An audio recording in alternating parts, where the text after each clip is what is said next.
The original Nasty Girl is tragically dead at 57. Has Sports Illustrated redefined sexy? And is the Pope pushing condoms to stop the spread of Zika? There's a lot chicks are chatting about in the news this week. I'm your host, Kathleen Trigg. Let's get right down to it. She was sexy, talented, and one of the most enviable beauties of the 80s. What girl didn't want to look like original Nasty Girl Vanity growing up? Well, sadly, the singer and actress was discovered. I'm sorry, now it's going super fast. I'm going to do it. Speaking of sexy, Sports Illustrated may be redefining what sexy really means.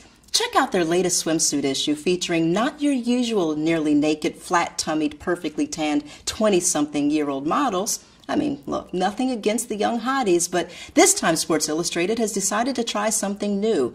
A history-making ad featuring 3 women of varying sizes, race, and ages, including a 57-year-old model, all to cater to women of all sexes.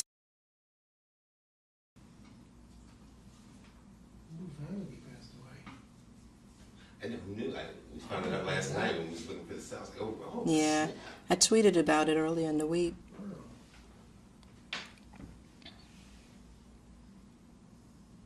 That's so sad too. She couldn't pull her life together. Yeah.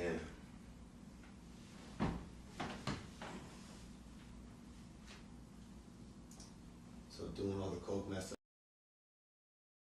About getting it. If you're a woman or, oops, what just happened?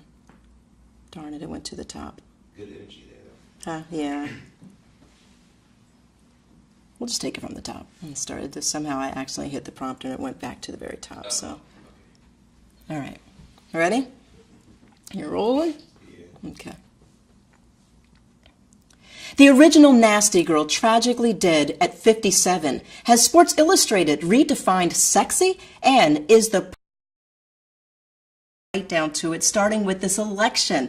Is anyone else as surprised as I am that Hillary Clinton and Bernie Sanders are running neck and neck?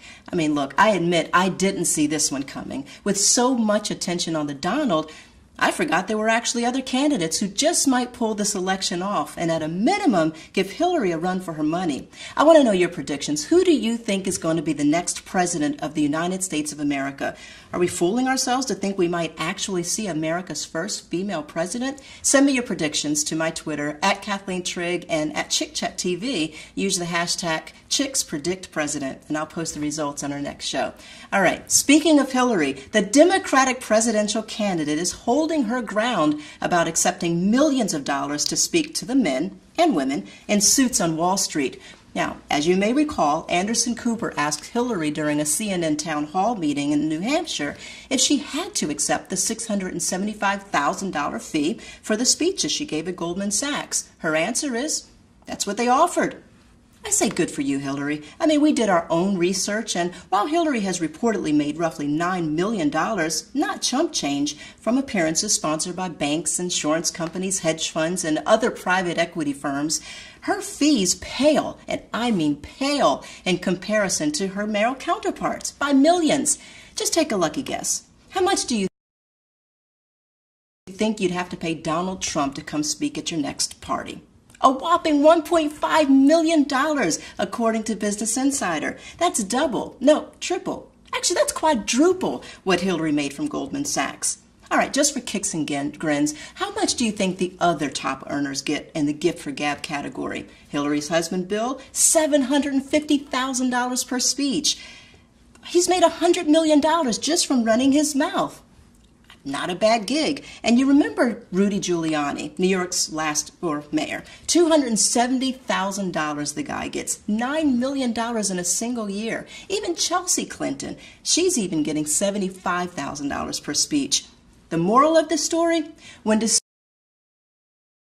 deciding what you want to do when you grow up, you just might want to give serious consideration to public speaking. Oh, and create a scandal. That's sure to get you some big bucks. All right, moving right along. I've got another opinion question for you. As you know, or maybe you didn't know, actually I didn't even know, but now that military combat jobs are open to women, meaning women and men can now serve on the front lines together. Well, some of the top Army and Marine Corps generals believe all women should also be required by law to register for the draft. In case you didn't know, All men are required to register for the Selective Service by the age of 18. Now,